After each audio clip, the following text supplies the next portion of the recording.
Okay pass. அனைவருக்கும் வணக்கம். நான் ஏற்கனவே சற்று காலதாமதமாக இந்த விழா நிகழ்ச்சி துவங்கியதால் என்னை மனு ஆனந்த் சொன்னார், இந்த மாதிரி போயிட்டு ரொம்ப நேரம் பேசாதீங்க, ஜாஸ்தி வேணால் பேசுகிறேன்னா ஒரு 1 hour பேசுங்க, அதுக்கு மேலே டைம் எடுத்துக்காதீங்க, மற்றவங்களும் பேசணும்னு சொன்னார். ஆனால் Arya is waiting to talk. அவர் சொன்னார், ஏற்கனவே சார் ஸ்பீச்செலாம் எழுதியிருக்கேன், ஒரு 1.5 மணி நேரம் அதை பற்றி பேச போகிறேன்னு சொல்லியிருக்காரு கௌதம். அதுக்கு மேலே எல்லாமே சொன்னனால I thought I'll cut my speech short. ஆனால் இதில் இந்த மிஸ்டேக்ஸோடைய producers of course Venkatesh sir, Lakshman sir and of course Maverick and the technicians, the wonderful editor நல்லா எடிட் பண்ணி பேசிட்டு போயிட்டார். ஆக்சுவலாக அதையும் எடிட் பண்ணி பேசிட்டார். அப்புறம் Arul, wonderful working with you, the entire team, cast, crew, எல்லா டெக்னீஷியன், உழைத்த ADs and all the people, costume design வந்து எல்லாருமே. இந்த காஸ்டியூம் கூட டிசைன் பண்ணி மனு தான் கொடுத்தார் எனக்கு. அவர் மட்டும் காஸ்டியூம் டிசைனர் கொடுத்த க்ளோத்ஸை மாட்டிகிட்டு வந்திருக்காரு. அதுக்கெலாம் நம்ம அப்ஜெக்ஷன் தெரிவிக்கணும், அப்புறம் தெரிவிச்சிக்கலாம். ஸோ இந்த படம் April 17 ரிலீஸ் ஆக போகுது. இந்த படத்தை பற்றி few words I like to say. ஏன்னா இது அவசியம் நினைக்கிறேன். இப்போ அவங்க பேர் தெரில, அஃப்கோர்ஸ் ஃபாதர்ஸ் மிலிட்ரி ஆஃபீஸர்னு சொன்னாங்க. Really proud to be fighting for the country and being patriotic. இதில் என்ன, இது ஒரு பேஸ்ட் ஆன் ட்ரூ ஈவெண்ட்ஸ்ன்னு சொல்லலாம். அதுக்கு இந்த கதையை சொல்ல மனு என்னை பார்க்கும்போது அவர் சொன்னார், ஒரு நேரம் சொன்னார், கதை சொன்னார். நான் சொன்னேன், நான் என்ன பண்ணுறேன் இந்த படத்துலன்னு சொல்லும் போது, ஒரு பேஸ்ட் ஆன் ட்ரூ ஈவெண்ட்ஸாக 1965 ஒரு நியூக்ளியர் டிவைஸ் காட் லாஸ்ட் அப்படிலாம் சொன்னார். கேட்கும்போது ஏதோ சுற்றுறார் போல இருக்கு. சரி, நான் அந்த படத்தில் நடிக்க வைக்கிறதுக்கு ஏதோ சொல்கிறார் போல இருக்குன்னு நினச்சேன். தென் ரிசர்ச் பேப்பர்ஸ்லாம் இருக்குதுன்னு சொல்லி ஒரு 300 pagesக்கு ரிசர்ச் பேப்பர்ஸ்லாம் வச்சுருந்தார். அது ஒரு 2-3 பக்கம் பார்த்தோன்னே சொன்னேன், yes Manu, I think is gone lot of work on this, research has gone into it, like Prasanna said. ஏன்னா அது ஒரு பக்கம் நான் நிறைய படம் நடிச்சுட்டேன். நான் 172வது படம் நினைக்கிறேன், மிஸ்டர் எக்ஸு. அப்படி இருக்கும்போது பல படங்கள், பல கதாபாத்திரங்கள், தாத்தா வேஷம் தான் போடல, அதுவும் போட்டிருக்கேன். ஆனால் இது ஒரு வித்தியாசமான ரோல். ஏன்னா மனு என்ன நினச்சிருக்காரு, வயசாகிடுச்சு, ஒரு வயசாக காமிக்கணுன்றதுக்காக வெள்ளை முடி வெள்ளை தாடிலாம் கொடுத்து அவருடைய ஆசையை தீர்த்திட்டான்னு வச்சுக்கோங்க. ஏன்னா ஒரு பொறாமை பிடிச்சவர் அவர் மனு. நான் பார்க்கணும் 4-5 கேர்ள்ஸோட உட்காந்த உடனே, சார் ஏன் சார் இங்கே உட்காந்துருக்கீங்க, அங்கே ஆரியா வருவார். நாங்கள் சார் ஆரியா ஏதோ வருவார் சார், நான் அவங்க உட்காந்துக்கிறேன் சார்னு சொல்லி அவருக்கு பர்மிஷன் கேட்டு உட்காந்துட்டேன் நான். ஸோ இந்த படப்பிடிப்பை பற்றி சொல்லணும். இந்த பேசிக்கலி இங்கே அவங்க துரந்தரை பற்றி மென்ஷன் பண்ணாங்க. ஸோ இதில் lot of unsung heroes to protect the country. அது ஒரு பிக்சர் ஃபார்மேட்டில் மக்களுக்கு கொண்டு போய் சேர்க்கறதுக்கு not many people attempt these things.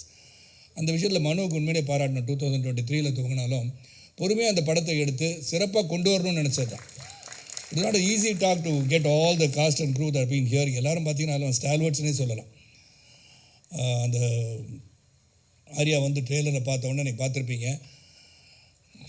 வேண்டாம், இந்த இடம் வேண்டாம் ஆரியா, நான் வேறு எங்கேயும் சொல்கிறேன். நான் இல்லை, எனக்கு உடனே வேறு எதுவும் வந்துச்சு, அது சென்சார் பண்ணிட்டேன் நான், சாரி.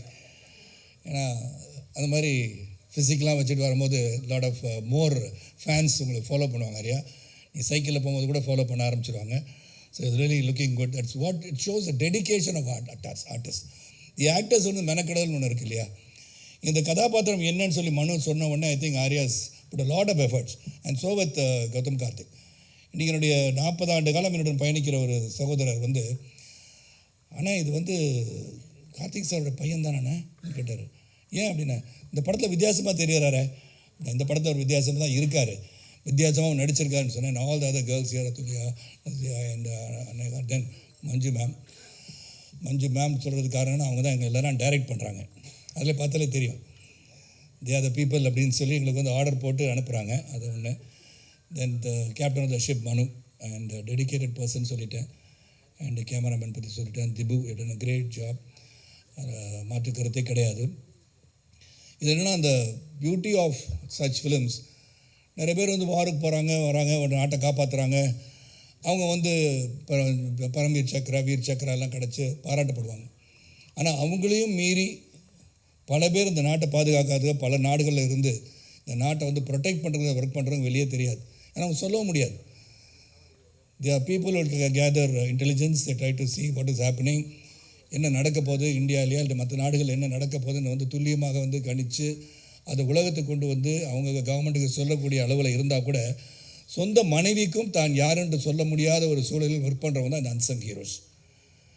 அண்ட் அந்த மாதிரி அன்சங் ஹீரோஸை நம்ம எப்படி பாராட்ட முடியும்னா இந்த மாதிரி படம் எடுத்தால் தான் பாராட்ட முடியும்.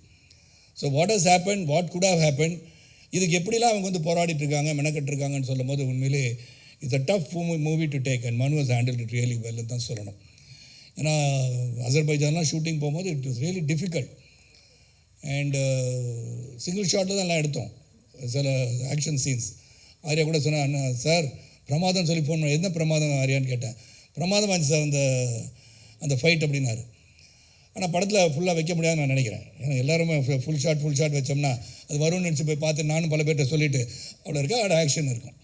So it's a very interesting film. நல்ல கோர்வையாக நீங்கள் பார்த்தீங்க. இந்த அமௌண்ட் ஆஃப் மணி ஸ்பெண்ட் இந்த ஸ்கேலுக்கு when you take a project like this, அதுக்கு வந்து ஒரு தயாரிப்பாளர் தைரியமாக இருக்கணும். ஏன்னா இந்த ஸ்கேலில் இந்த படத்தை எடுக்கிறதுக்கு வந்து மனுவுக்கு சப்போர்ட்டாக இருந்த தயாரிப்பாளர் உண்மையிலே நான் பாராட்டு தெரிவிச்சுக்கிறேன். It's really important to support such a film. And 3 years wait. பல பேர் வந்து விட்டுருவாங்க. இதில் வந்து வேறு எந்த ப்ராப்ளம் கிடையாது.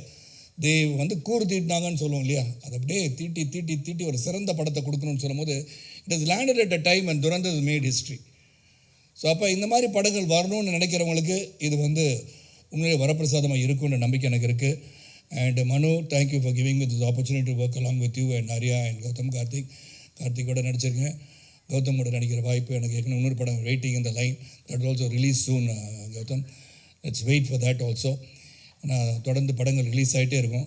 ரிலீஸ் ஆகின்ற படத்தில் ஹீரோவாக இருக்கிறது ரொம்ப ரொம்ப நல்லது. இது ஒன்றும் இல்லை, கான்ட்ரவர்சி ஒன்றும் கிடையாதுங்க. டக்குன்னு அது பயமாக இருக்குங்க பார்க்கும்போது.